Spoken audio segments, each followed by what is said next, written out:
ठीक है ना। डक्टाइल सब्सटेंस हमारे पास वो सब्सटेंस होंगे जिनके ऊपर हम फोर्स लगाए, फोर्स लगाने के बाद उसमें परमानेंट चेंज आ जाए।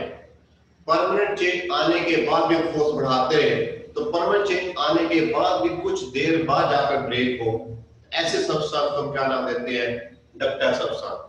तो वो सब्सटेंस, ठीक है ना, जिसके ऊपर हम फोर्स लगाई, फोर्स मूव की वापस आ गए, हम कहते हैं ये इलास्टिक लिमिट में। और वो सब्सटेंस जो क्या हो जिसमें यानी कि कंप्लीट डिफॉर्मेशन पैदा हो तो हम कहते हैं ये कौन से हैं, ये डक्टाइल सॉरी वो सब्सटेंस जिसमें कंप्लीट डिफॉर्मेशन पैदा हो, ठीक है, हम कहते हैं ये क्या है, ये इलास्टिक डिफॉर्मेशन है। जिसपे परमानेंट डिफॉर्मेशन पैदा हो जाए हम कहते हैं ये कौन से हैं, प्लास्टिक डिफॉर्मेशन है। और इस प्रोसेस को हम कहते हैं प्लास्टिक, ठीक है। कंप्लीट डिफॉर्मेशन को इलास्टिक डिफॉर्मेशन, परमानेंट डिफॉर्मेशन को हम क्या कहते हैं, प्लास्टिक। अब देखिए आपने एक कॉपर वायर ली, जगह नहीं मेरे पास, यहां पर आपने कॉपर वायर ली, कॉपर वायर के ऊपर आपने फोर्स लगाई, जब फोर्स लगाएंगे इसकी लेंथ में इजाफा हो जाएगा। कैसे होगा कि हम नहीं मेजर कर सकते, आम हालात में आप कॉपर वायर लेकर उसके साथ क्या लगाए, कोई वेट लटका दें तो उसमें क्या होगा, एटम्स के दरमियान का जो डिस्टेंस है वो इंक्रीज करता है, जो कि हम मेजर नहीं कर सकते। इसके लिए हमारे पास स्पेशल किस्म की मशीन होती है, ठीक है ना, मैकेनिकल मेजरिंग, तो उसके लिए टेंसाइल टेस्टिंग मशीन। आपको पता टेंसाइल से मुराद क्या है, जो लेंथ में चेंज आए, ठीक। अब देखिए एटम जब का डिस्टेंस चेंज होगा तो उसकी लेंथ में इतनी कम चेंज होती है कि हम इसको फिजिकली मेजर करने वाले मुश्किल हो जाता है। तो उसके लिए हम स्पेशल किस्म की मशीन यूज करते हैं, उसका नाम क्या है, टेंसाइल टेस्टिंग मशीन होती है। वो एटमों के दरमियान डिस्टेंस इंक्रीज होगा तो उसको मेजर करिए, फिर हमने फोर्स और बढ़ाई तो एक्सटेंशन और बढ़ गई, फोर्स और बढ़ाई एक्सटेंशन और बढ़ गई, ठीक है। उसके बाद फोर्स बढ़ाते हैं, ठीक है ना, तो क्या होता है हमारे पास एक्सटेंशन उस रेशियो में बढ़ती डिस्टेंस से पहले बढ़ गई। फर्स्ट करो इधर मैं फोर्स लगा रहा हूं, उधर एक्सटेंशन हो रही है, फोर्स मैंने 2 न्यूटन की लगाई, फोर्स में क्या तो न्यूटन में है और एक्सटेंशन किस में है, सेंटीमीटर में। फर्स्ट करें फोर्स मैंने 2 न्यूटन लगाई, एक्सटेंशन पैदा हुई 1 सेंटीमीटर की, फोर्स मैंने 4 न्यूटन, एक्सटेंशन पैदा हुई हमारे पास 2 centimetre, force 6 Newton, extension 3 centimetre, force 8 Newton, extension जो है हमारे पास वो 5 सेंटीमीटर, यस से भी ज्यादा। अब देखिए यहां तक क्या है, जिस रेशियो से फोर्स बढ़ रही थी उस रेशियो से एक्सटेंशन में बढ़ गई, फोर्स में स्ट्रेस और एक्सटेंशन में स्ट्रेन, जिस रेशियो से आप फोर्स बढ़ा रहे थे उस रेशियो स्ट्रेन बढ़ रही थी। लेकिन उसके बाद क्या हुआ कि जैसे ही आपने फोर्स बढ़ाई उसी रेशियो बढ़ाते हैं एक्सटेंशन में रैपिडली चेंज आई, जब एक्सटेंशन में रैपिडली चेंज आई इसका मतलब अब आप जो है इसमें परमानेंट डिफॉर्मेशन पैदा हो रही है। 6 न्यूटन तक आप 2 न्यूटन फोर्स उठाए वापस चले जाएगी वाई ओरिजिनल पोजीशन पर, 4 पर भी ओरिजिनल पोजीशन वापस, 6 न्यूटन की फोर्स उठाए फिर वाई ओरिजिनल पोजीशन वापस जाएगी, जब आप 8 न्यूटन की फोर्स लगाई वापस नहीं गई, इसका मतलब यहां पर क्या हुआ, इलास्टिक लिमिट यहां पर क्या होगी, क्रॉस होगी। जब इलास्टिक लिमिट क्रॉस हो जाएगी परमानेंट चेंज आ जाएगी तो हम इसे कहते हैं, क्या नाम देते हैं उसको, प्लास्टिक। तो जहां परमानेंट चेंज आ जाए उसको प्लास्टिक, जहां पर टेम्परेरी चेंज आ जाए उसको कहते हैं हम इलास्टिक। अब देखिए डक्टाइल सब्सटेंस वो होते हैं जो परमानेंट चेंज आने के बाद भी कुछ देर बाद जाकर ब्रेक होंगे, वो कौन से कहलाएंगे, डक्टाइल सब्सटेंस। इसकी एग्जांपल आपके पास कॉपर है, लेड है। तो यहां पर इसमें भी हमने क्या करना है, देखिए यहां तक 2 न्यूटन फोर्स, लेंथ 1 सेंटीमीटर इजाफा, 4 पे 2 सेंटीमीटर के, 6 न्यूटन पे एक्सटेंशन 3, 8 पे 5 होगी, तो जिस रेशियो से बढ़ते उस रेशियो बढ़ेगी। इसका मतलब यहां तक तो ग्राफ क्या बनेगा आपके पास, ये स्ट्रेट लाइन, तो ये स्ट्रेट लाइन, इसका मतलब ये तो प्रोपोर्शनल लिमिट है, ठीक है ना। उसके बाद है हमारे पास एक है प्रोपोर्शनल लिमिट और एक है इलास्टिक लिमिट। तो प्रोपोर्शनल लिमिट और इलास्टिक लिमिट दोनों अप्रोक्सीमेटली प्रैक्टिकली जब प्रैक्टिस करते हैं तो ये प्रोपोर्शनल लिमिट और इलास्टिक लिमिट को प्रैक्टिकली इक्वल लेते हैं, हालांकि इनमें थोड़ा सा फर्क होता है। इलास्टिक क्रॉस होने के बाद भी अगर हम बाउंड्री से फोर्स बढ़ाए उसको छोड़ दें तो फिर वापस चला जाता है, ठीक है ना। तो इसका मतलब यहां तक जो है बॉडी में क्या करता है, दोबारा अपनी शेप में वापस आ जाता है। क्लियर ही आता है बात। तो यहां जब सब्सटेंस लेंगे वो कौन सा लेंगे, डक्टाइल सब्सटेंस। ब्रिटल वो होते हैं जैसे इलास्टिक लिमिट क्रॉस से फौरन ही टूट जाते हैं, ग्लास है, ग्लास के ऊपर जैसे हम फोर्स लगाते हैं, ठीक है ना, इलास्टिक लिमिट क्रॉस होते ही फौरन टूट जाते हैं, तो ऐसे सब्सटेंस को हम नाम देते हैं ब्रिटल सब्सटेंस। तो इस टेस्ट के अंदर जो हमें यहाँ पर जो है टेस्ट के अंदर जो सब्सटेंस लेंगे वो डक्टाइल लेंगे, वो कॉपर भी हो सकता है, वो लेड भी हो सकता है, वो रॉड आयरन भी हो सकता है।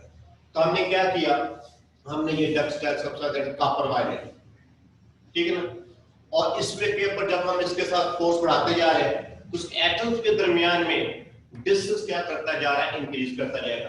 तो जब एटम्स के दरमियान में डिस्टेंस इंक्रीज करेगा तो हम उसको मैकेनिकली फिजिकली मेजर नहीं कर सकते। स्पेशल मशीन है जिसका नाम है टेंसाइल टेस्टिंग मशीन।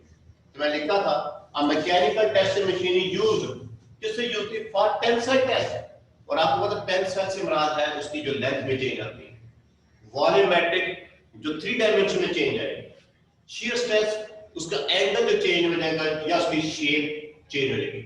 तो mechanical testing machine use for, किससे यूज की गई है, tensile test of metal wire. और मेटल वायर कौन सी रीत का मैंने पहले बताया कि ये डक्टाइल सब्सटेंस लिया था, ठीक है ना। कब ये mechanical testing machine use for the tensile test of metal wire, the metal wire में की लेंथ में क्या होता है, इंक्रीज करते हैं लीनियरली। कब, जैसे जैसे स्ट्रक्चर को बढ़ाते जाएंगे लीनियर इंक्रीज करती जाती है। लेकिन जब इलास्टिक लिमिट क्रॉस होती है फिर इसके क्या होता है, लेंथ में रैपिड चेंज आती है, फिर उस रेशियो से चेंज नहीं आती। तो फिर हमने क्या किया कि ये जो फोर्स लगा रहे हैं ये स्ट्रेस अप्लाई कर रहे हैं, और जो इसकी लेंथ में चेंज आ रही है उसको हम क्या कहते हैं, स्ट्रेन। तो हम इसमें ग्राफ ड्रा करेंगे between the different values of stress and the strain, ठीक है ना। तो इनिशियली क्या होता है, जैसे जैसे हम स्ट्रेस बढ़ाते जा रहे हैं तो ये देखो स्ट्रेस भी बढ़ती जा रही है, स्ट्रेन भी बढ़ती जा रही है। तो ग्राफ हमारे पास क्या बनेगा, स्ट्रेट लाइन।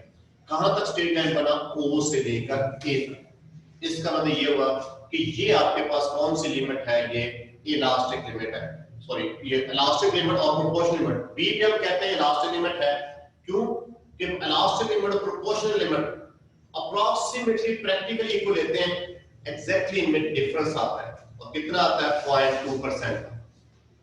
तो हमने इनिशियली क्या किया, स्ट्रेस को इंक्रीज करते जाएंगे, ठीक है ना, लीनियरली, स्ट्रेन भी इसके साथ साथ इंक्रीज करते जाएंगे। कब तक, एट द पॉइंट, जब तक करके एक पॉइंट पर नहीं पहुंच जाते। तो this is point is known as proportional limit. अब हम डेफिनेशन करेंगे प्रोपोर्शनल लिमिट क्या है, वो मैक्सिमम स्ट्रेस, प्रोपोर्शनल लिमिट क्या है, वो मैक्सिमम स्ट्रेस, ठीक है, that material can tolerate without losing the straight line proportionality. देखो O से A तक स्ट्रेट लाइन नहीं, उसके बाद ग्राफ स्ट्रेट लाइन नहीं है, थोड़ा सा कर्व बन रहा है। तो जहां तक ग्राफ स्ट्रेट लाइन, वो मैक्सिमम स्ट्रेस जो मटेरियल बर्दाश्त कर ले और अपनी स्ट्रेट लाइन को लूज ना करे। उन्होंने बंद कर देने की स्पीड आई होगी।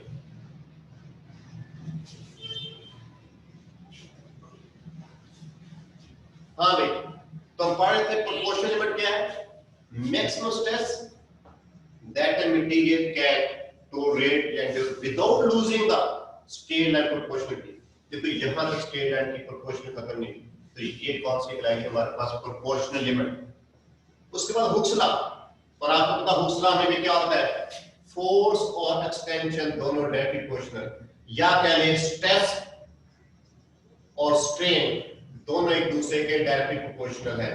लेकिन कब तक, विद इन इलास्टिक लिमिट। अगर इलास्टिक लिमिट क्रॉस हो जाएगी तो स्ट्रेस और स्ट्रेन एक दूसरे के डायरेक्टली प्रोपोर्शनल नहीं रहेंगे। तो हुक्स लॉ क्या है कि strain is directly proportional to the stress within the elastic limit, तो that is called Hooke's law. तो हुक्स लॉ कहां तक ओबे होता है, कौन से रीजन तक, O से लेकर A तक। यहां लिखा भी हुआ है, Hooke's law state that strain is directly proportional to the stress within the proportional limit. It's applicable for region, कौन से रीजन के लिए, O से लेकर A तक। अब है इलास्टिक लिमिट, ठीक है, द मैक्सिमम स्ट्रेस जो मटेरियल के ऊपर अप्लाई करें और स्ट्रेस रिमूव करने के बाद बॉडी क्या करे, अपनी ओरिजिनल पोजीशन पर वापस चला जाए, तो हम कहते हैं ये कौन सी है, इलास्टिक लिमिट। तो आप इलास्टिक लिमिट क्या होगी, देखिए ये बी पॉइंट है, हमने एक पॉइंट के बाद फोर्स को थोड़ा सा इंक्रीज किया, ठीक है ना, उसके बाद अगर मजीद इंक्रीज करते हैं बी से बियॉन्ड तो उसमें परमानेंट चेंज आ जाती है। बी से छोड़ते हैं तो वापस कहां पर आ जाता है हमारे पास, दोबारा ओरिजिनल पोजीशन पे वापस आ जाता है। तो बी पॉइंट जो हमारा है वो इलास्टिक, बी पॉइंट में जो वैल्यू होगी वो किसकी वैल्यू कहलाएगी, वो इलास्टिक लिमिट।